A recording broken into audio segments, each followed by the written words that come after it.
नमस्कार, मी वैशाली पाल. मीडिया प्लसच्या आजच्या बुलेटिनमध्ये आपलं सर्वांचं स्वागत आहे. तर चला पाहूया आजच्या ताज्या घडामोडी. रिपब्लिकन पार्टी ऑफ इंडिया तर्फे संत कबीरदास यांची जयंती अंकुश गायकवाड यांच्या जनसंपर्क कार्यालयात आयोजित करण्यात आली होती. जयंतीनिमित्त संत कबीरदास यांच्यावर व्याख्यानाचे आयोजन केले गेले. यावेळी मोठ्या प्रमाणात रिपब्लिकन पक्षाचे कार्यकर्ते, पदाधिकारी तसेच नागरिक उपस्थित होते.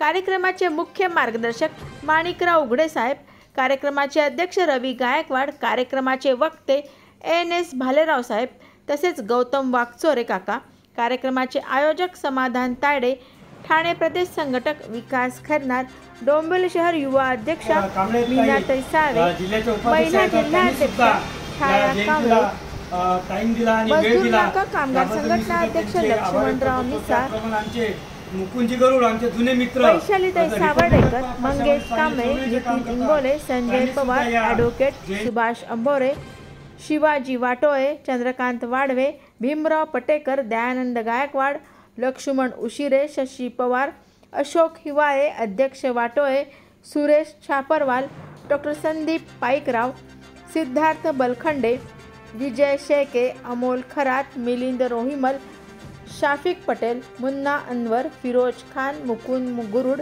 शिवा पवार, शारदाबाई पवार आदी मोठ्या प्रमाणात उपस्थित होते.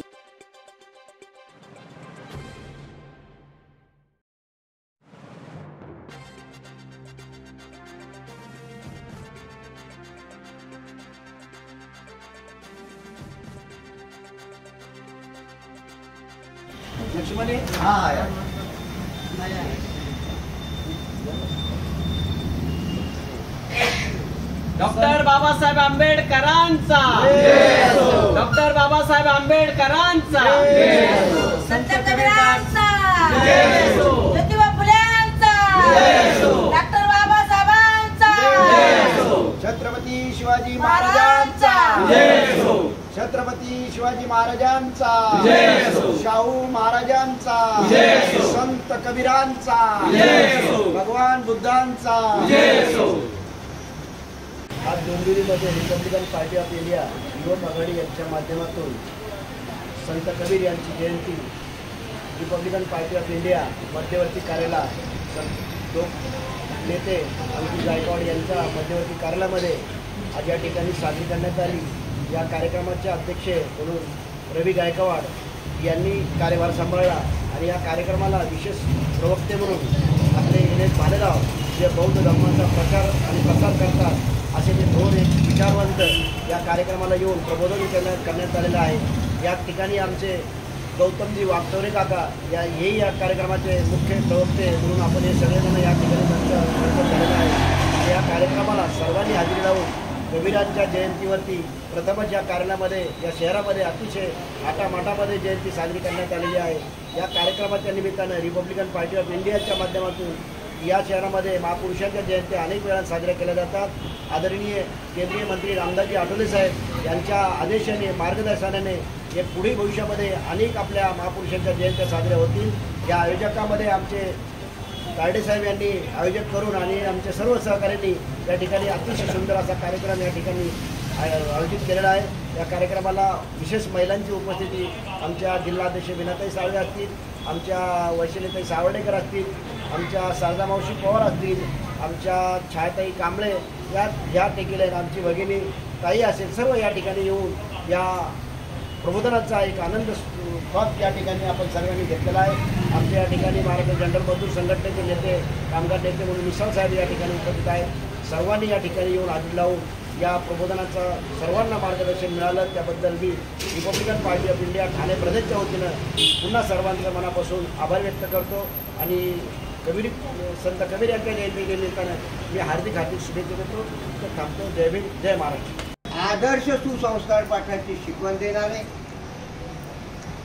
मानवाच्या विश्वाच्या कल्याणाचा खरा मार्ग दाखविणारे आणि खऱ्या अर्थाने जगद्गुरु विश्वगुरु या संज्ञेस पात्र ठरणारे महाकारुणिक भगवान बुद्ध, चक्रवर्ती सम्राट अशोक, संत कबीर, महामानव ज्योतिबा फुले, सावित्रीबाई फुले आणि विश्वभूषण परमपूज्य डॉक्टर बाबासाहेब आंबेडकर या युगप्रवर्तक विश्व महामानवांच्या पवित्र स्थितींना आपणा सर्वांच्या वतीने मी विनम्र भावे अभिवादन करतो.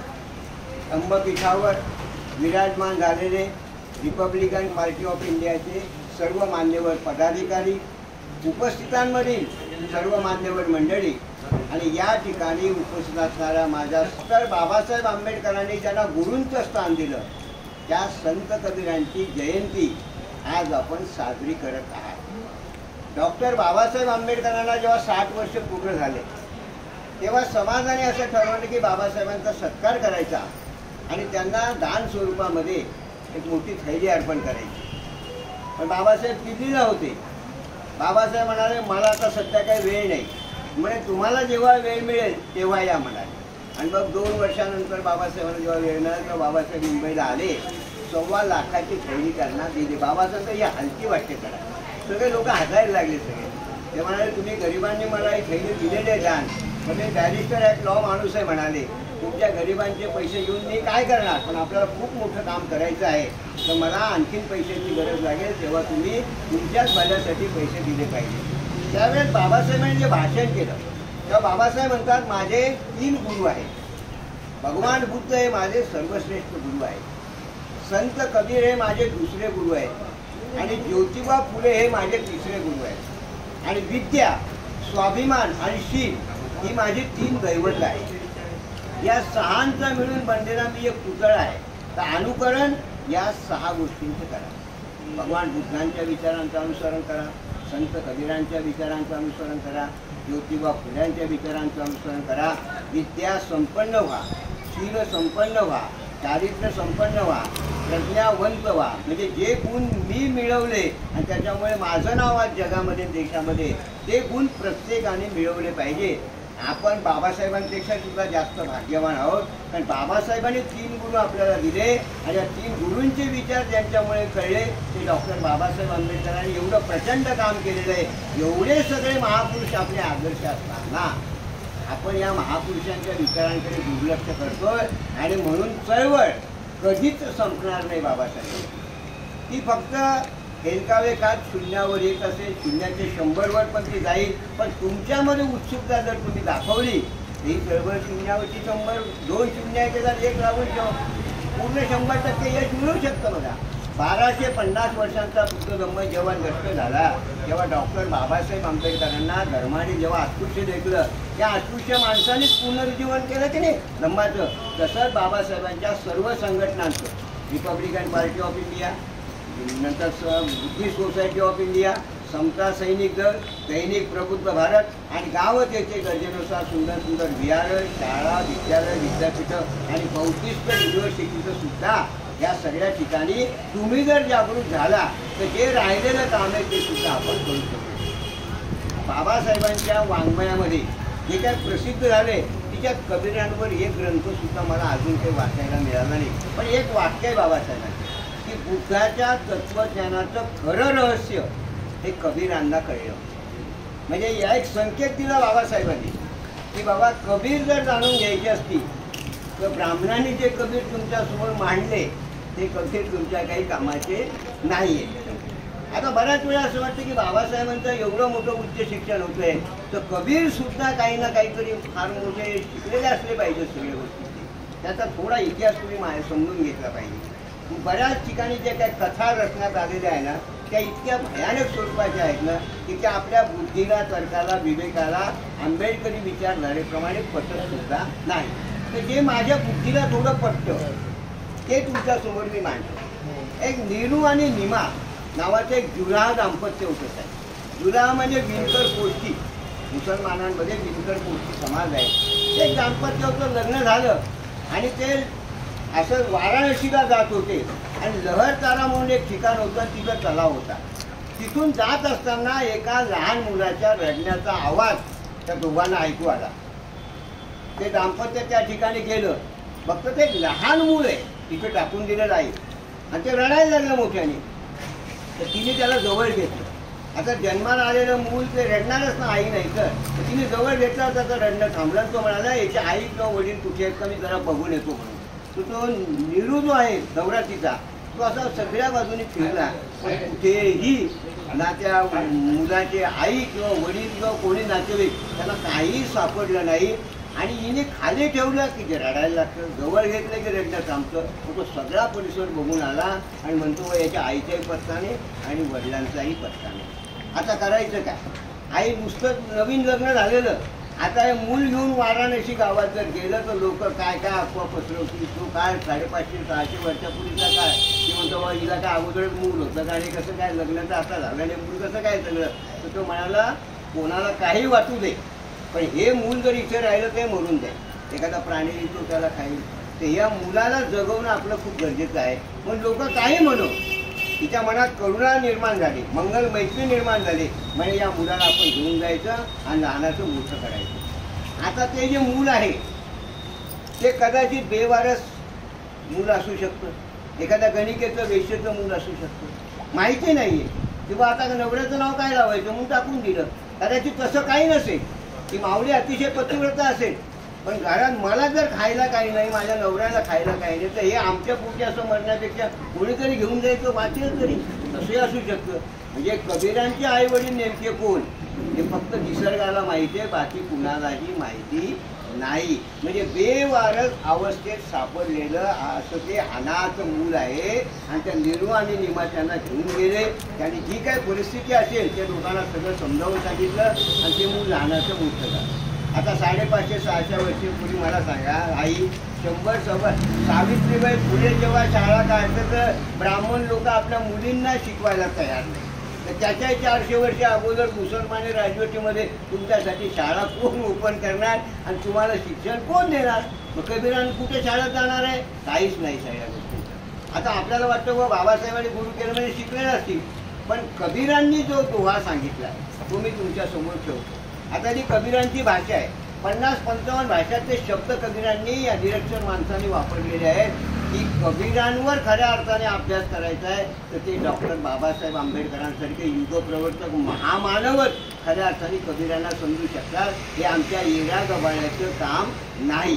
पण त्यातल्या त्यात मी एक बाबासाहेबांचा अनुयायी असल्यामुळे, त्यांचा एक शिष्य असल्यामुळे मी जरा थोडं माझ्याकडे जे आकलन झालंय मला कबीरांचं ते सोप्या भाषेत तुमच्यासमोर मांडण्याचा प्रयत्न करतो. आता कबीर काय म्हणतात बघा, कबीर एका निरक्षर आहे, लौकिक अर्थाने आमच्या आई जशा निरक्षर आहे.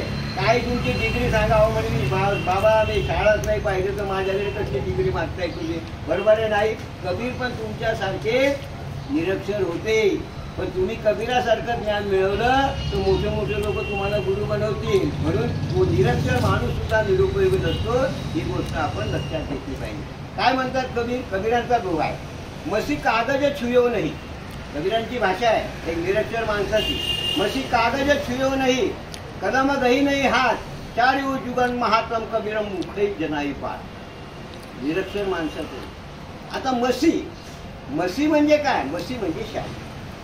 कबीर म्हणतात शाई आणि कागद जे लिहावं लागतं ना त्याला मी स्पर्श सुद्धा केला नाही. मसी कागज छुयो नाही, कलम गही नाही हात. आता सारखे बॉल पेन वगैरे त्या काळात काही नव्हते. गुरु असेल काही ना काहीतरी लाकडांच्या त्या गोष्टी होती, पेन टाक त्यावेळेस काही नव्हतं ना. 600 वर्षापूर्वी कुठं काय होतं सगळ्या गोष्टी. आपल्या लहानपणी शाई वापरायचो आपण, ती सांडल्यानंतर आई काय मारायची, शाळेत किती मार बसायचा ते आपल्यालाही माहिती आहे. पण आता शाई आहे का? त्यामुळेची शाई की काही नाही केलं. आता पेन नवीन सगळं म्हणजे सांगत नाही काय नाही काय नाही. मग कबीरांच्या काळामध्ये कबीर म्हणतात की शाई आणि कागदाला मी स्पर्श केला नाही आणि काही लेखणी पण हातामध्ये मी काही धरली नाही. पण तरी सुद्धा विश्वाच्या कल्याणाचं जे ज्ञान मी सांगितलेलं आहे मुखई जनाई बात, म्हणजे मी सगळं तोंडी सांगितलेलं. मी बुद्धगया दर्शनला गेलो होतो 2006 साली. कल्याणच्या लोकग्राममध्ये धम्मदीक्षेचा सुवर्ण महोत्सव होता. 10,000 लोक माझ्यासमोर होते आणि 2 दिवस मी धम्मपीठावर त्या ठिकाणी 19 वर्षांपूर्वी मी त्या ठिकाणी कल्याणच्या लोकग्राममध्ये होतो. तर त्यावेळेस तो सगळा कार्यक्रम झाल्यानंतर मी म्हटलं आता आपण तर सगळं बुद्ध धर्माची दीक्षा पण घेतलेली आहे, तर आपण बुद्धगया दर्शन पण केलं पाहिजे ना आपण. म्हणजे बुद्धगया दर्शनला गेल्यानंतर एक दिवस अगोदर वाराणसीत आम्ही थांबलो. तेव्हा भवार साहेब आणि आम्ही सांगितलं, भवार माळे भालेराव बाबासाहेबांचे गुरु इथे वाराणसी राहतात. म्हटलं हो, पण म्हटलं ते आपल्याला ठिकाण तर काही माहिती नाही. पण म्हटलं आपली इच्छाशक्ती आहे, उद्या जायचं आहे आपल्याला, मग आज आपण शोधू ना म्हटलं. मग आम्ही आपल्या पोलिसांना विचारतो, यांना विचारतो. कबीर त्या वाराणसीच्या असून सुद्धा त्यांना नेमके कबीर कुठं, त्यांचा आश्रम कुठं काही सांगत नव्हते लोक. मग विचारत 10 लोकांना आम्ही गेलो आणि मग तो आश्रम आम्हाला सापडला बघा. आणि मग गेल्यानंतर मग त्या ठिकाणी आम्ही गेलो, त्याला सांगितलं की त्या कबीरांचा आश्रम आहे, आम्ही महाराष्ट्रातनं आलेलो आहे. डॉक्टर बाबासाहेब आंबेडकरांनी कबीरांना गुरूंचं स्थान दिलं होतं. बाबासाहेबांचं नाव घेतल्या त्यांना आदर निर्माण झाला. ते म्हणाले, अहो बाबासाहेब की वजह से कबीर का नाम पूरा जग में गया. त्यामुळे बाबासाहेबांची वाराणसीच्या त्या आश्रमामध्ये सुद्धा त्याच्या मनात आदराची भावना निर्माण झाली. आणि मग कबीर कुठं बसायचे, त्यांच्या समोर कसं, तो सगळा परिसर त्यांनी या गरुड साहेब आम्हाला सगळा दाखवला. सगळा मी आणि भवार आम्ही दोघंच जण त्या ठिकाणी होतो. कबीरांचा आश्रम सगळं आम्ही बघून आलेलो आहे. त्यांना काही आम्ही प्रश्न वगैरे विचारलेले आहे सगळे. तर ते आम्ही त्यांना विचारले की हे मयूर पंख वगैरे ते म्हणजे नाही साहेब, ते प्रवचनाला बसायचे कसे कबीर. आपल्या मोबाईलमध्ये आहेत अनेक कबीर सगळे, मी माझ्याकडे पण घेतलेले आहे कबीर. तर तसेही कबीर आता ज्याने त्याने आपापल्या रंगाने कबीर रंगवलेले आहे. त्या काळामध्ये काय आतासारखी फोटोग्राफी पण नव्हती सगळी, त्यामुळे प्रत्येकाने आपापल्या पद्धतीने कबीर रंगवलेले आहेत. त्यामुळे त्याच्यामध्ये आपण जायचं नाही. कबीरांचा नेमका विचार काय त्या गोष्टी आपण करायच्या. म्हणजे कबीरांचं म्हणणं काय झालं की मी निरक्षर माणूस, लौकिक अर्थाने मी कुठल्याही प्रकारच्या शाळेमध्ये गेलो नाही आणि शिक्षण पण काही मी घेतलं नाही. पण कबीरांचे दोहे जर तुम्ही वाचाल तर तुम्हाला असं कळेल की कबीराचं मन वैश्विक होतं. ही पृथ्वी खूप लहान आहे ताई. हे 4 भागामध्ये 3 भाग पाणी आहे, एकच भाग साहेब जमीन आहे. तर ही पृथ्वी सगळ्या आकाशगंगेमध्ये सगळ्या विश्वामध्ये महासागरातला एक थेंब आहे. त्याला आपण 800 कोटी लोक जमिनीवर राहतो आणि त्याच्या रेंजेस बाहेर आपण कुठलं विचारलं का तुम्हाला जगामध्ये काही किंमत आहे आपली? सुईच्या टोकायची किंमत नाही. तेवढा अहंकार आम्हाला, अरे बाप रे बाप, तेवढा अहंकार सगळ्या गोष्टीचा आहे. ज्याच्याकडे ज्ञान असतं ना त्याचा अहंकार गळून पडलेला असतो. ज्ञान कसं मिळवायचं, त्याग कसा करायचा, कर्तृत्व कसं गाजवायचं, हे सगळं परमपूज्य डॉक्टर बाबासाहेब आंबेडकरांनी जगाला दाखवून दिलेलं आहे. म्हणून ख्रिश्चन कंट्री जी अमेरिका आहे तिथं बाबासाहेबांचा पुतळा त्या लोकांनी बसवला. तिथे सिम्बॉल ऑफ नॉलेज म्हणजे ज्ञानाचं मूर्तिमंत प्रतीक म्हणून बाबासाहेबांना वंदन करून ते विद्यार्थी, प्राध्यापक, विद्यापीठाचे कुलगुरू सगळे त्या विद्यापीठात जात असतात. ते ब्रिटिशांनी जे आमच्यावर राज्य केलंय, 200 वर्ष आपल्या भारतात होते, 150 वर्ष आम्ही त्यांचे गुलाम होतो. त्या लंडन युनिव्हर्सिटीमध्ये त्यांनी बाबासाहेबांचा पुतळा बसवलेला आहे. तिथेही बाबासाहेबांना मानवंदना मिळते, कारण बाबासाहेबांनी अशा चांगल्या चांगल्या लोकांना गुरूंचं स्थान दिलं होतं. या होत्या आजच्या ताज्या घडामोडी. अशाच ताज्या घडामोडींसाठी परत भेटू. तोपर्यंत जय हिंद, जय